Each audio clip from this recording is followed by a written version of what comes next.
جابر بن عبداللہ رضی اللہ عنہ نے خبر دی کہ وہ نبی کریم صلی اللہ علیہ وسلم کے ساتھ نجد کے اطراف میں ایک غزوہ میں شریک تھے۔ جب حضور اکرم صلی اللہ علیہ وسلم جہاد سے واپس ہوئے تو آپ کے ساتھ یہ بھی واپس ہوئے۔ راستے میں قیلولہ کا وقت ایک ایسی وادی میں ہوا جس میں ببول کے درخت بکثرت تھے۔ حضرت صلی اللہ علیہ وسلم نے اسی وادی میں پڑاؤ کیا اور صحابہ پوری وادی میں درخت کے سائے کے لیے پھیل گئے۔ آپ نے بھی ایک ببول کے نیچے قیام فرمایا اور اپنی تلوار درخت پر لٹکا دی۔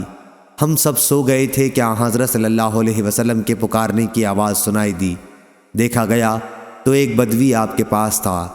حضرت صلی اللہ علیہ وسلم نے فرمایا کہ اس نے غفلت میں میری ہی تلوار مجھ پر کھینچ لی تھی اور میں سویا ہوا تھا۔ جب بیدار ہوا تو ننگی تلوار اس کے ہاتھ میں تھی۔ اس نے کہا، مجھ سے تمہیں کون بچائے گا؟ میں نے کہا کہ اللہ۔ 3 مرتبہ میں نے اسی طرح کہا اور تلوار اس کے ہاتھ سے چھوٹ کر گر گئی۔